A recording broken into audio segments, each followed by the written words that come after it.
ఏడాదికి 1.3 లక్షలు తెలంగాణలోని పేదింటి మహిళా ఖాతాలో టకాటక్ వేస్తాం. ఇందులో కేంద్రం ఇచ్చేది 1,00,000, రాష్ట్రం ఇచ్చేది 30,000. ఇంటి పనుల్లో ఆ మహిళల శ్రమ గుర్తింపుగానే 1,00,000 చొప్పున.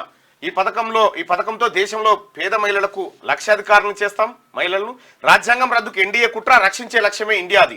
అందుకే ఇవి ఎన్నికలు కావు, 2 సమూహాల మధ్య జరిగే యుద్ధం. మోదీ పనిచేసింది 22 మంది ధనికుల కోసమే.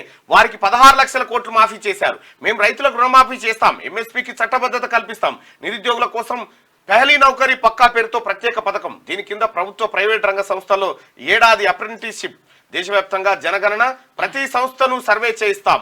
ఫలితంగా ఎవరి వద్ద ఎంత సంపద ఉందో తేలిపోతుంది. తర్వాత క్రాంతికారి రాజకీయాలతో ముఖ చిత్రమే మారుతుంది. రిజర్వేషన్లపై పరిమితిని ఎత్తేస్తాం, 50% మించి ఇస్తాం. తెలంగాణలోని పథకాలను దేశవ్యాప్తంగా అమలు చేస్తాం. మోదీ సర్కార్ చిమ్మిన విద్వేషాల వీధుల్లో మేం ప్రేమను పంచాం. నిర్మల్ అలంపూర్ కాంగ్రెస్ జనజాతర సభలో రాహుల్ గాంధీ అంటూ ఒక వార్త చూస్తాను, చాలా పెద్దగా రాసిండు ఆయన దీంట్లోనే. ఫైనల్ గా మోడీని ఓడించాలి. 11 పోలింగ్ తెలంగాణ వర్సెస్ గుజరాత్ మ్యాచే. బీజేపీని డకౌట్ చేయాలి. సెమీస్ లో బీఆర్ఎస్ ఓడించాలి. దేవుడి పేరుతో ఓట్లు అడిగేందుకు బీజేపీ నేతలు సిగ్గుపడాలి. కారు పాడైంది, జుమెరాత్ బజార్ లో అమ్మాల్సిందే అని చెప్పి రేవంత్.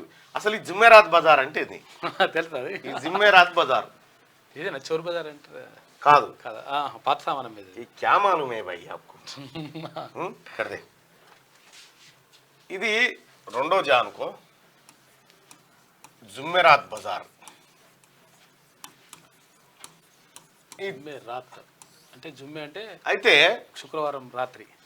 జుమెరాత్ బజార్ అంటే అది ఓల్డ్ సిటీలో ఉంటుంది. మేబీ ప్రతి గురువారం అనుకుంటా.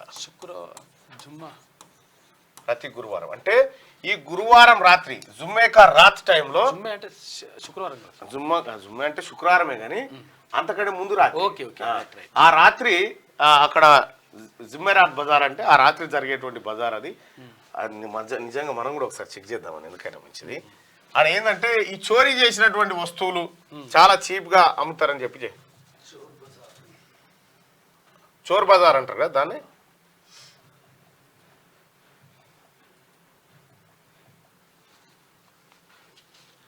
ఇగో ఇదే ఇక జుమెరాత్ బజార్ అంటారు దీన్ని. ఇది జుమెరాత్ బజార్ ఇది. అయితే ఇక్కడ దీని స్పెషాలిటీ ఏంటంటే చాలా చీప్గా వస్తువులు దొరుకుతూ ఉంటాయి. గురువారం పొద్దున్న నుంచి నైట్ వరకు కొనసాగుతూ ఉంటుంది.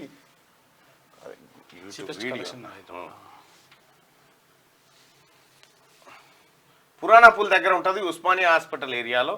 చోర్ Bazaar is also known as the thieves market is located in the Nampally area of Hyderabad, India. It is a famous market known for its wide range of antique, vintage items and various other goods. If you plan to visit, I recommended checking for the most recent information on its exact location. And location కి సంబంధించి మాట్లాడుకుంటా ఉన్నారు దీని కోరాలో. అయితే గమ్మత్ విషయం ఏంటంటే ఈ జుమెరాత్ బజార్లో ఆడ దొంగతనం చేసినవి తీసుకుపోయి ఆడ అమ్ముతారు అన్నట్టు. ఎంత అంటే సెల్ ఫోను 500 రూపాయలకే సెల్ ఫోన్, 200కే ఇయర్ పాడ్స్, కుర్చీలు, సైకిళ్ళు, టేబుల్లు అన్ని దొరుకుతాయి. ఆడ దొరకని వస్తువు లేదు, అట్లా దొరుకుతా ఉంటాయి అన్నట్టు. అగ్వక్ దొరుకుతాయి, ల్యాప్టాప్లు, కంప్యూటర్లు, డెస్క్టాప్లు అన్ని దొరుకుతాయి. అగ్వక్ దొరుకుతాయి. ఆడ దొంగతనం చేసుకొచ్చినాయి, ఆడ పెట్టి అమ్ముతారని చెప్పారు అంటారు. మరి ఎత్తుకొచ్చినాయా కాదా మనకు తెలియదు. దానికో సపరేట్ జుమెరాత్ బజార్. ఇక అయితే పాడైపోయిన వస్తువులు అవి. అయితే కేసీఆర్ కారు కూడా జిమరాత్ బజార్లో అమ్మవలసిందే. ఎందుకంటే జిమరాత్ బజార్ చేరింది, కారు షెడ్డుకు పోయింది, అయిపోయింది. దాన్ని ఎవడు కొనే పరిస్థితి లేదు. జుమరాత్ బజార్లో పెట్టి అమ్మాలని చెప్పి రేవంత్ రెడ్డి గారు చెప్తున్నటువంటి మాట. ఇది జుమెరాత్ బజార్ అన్న.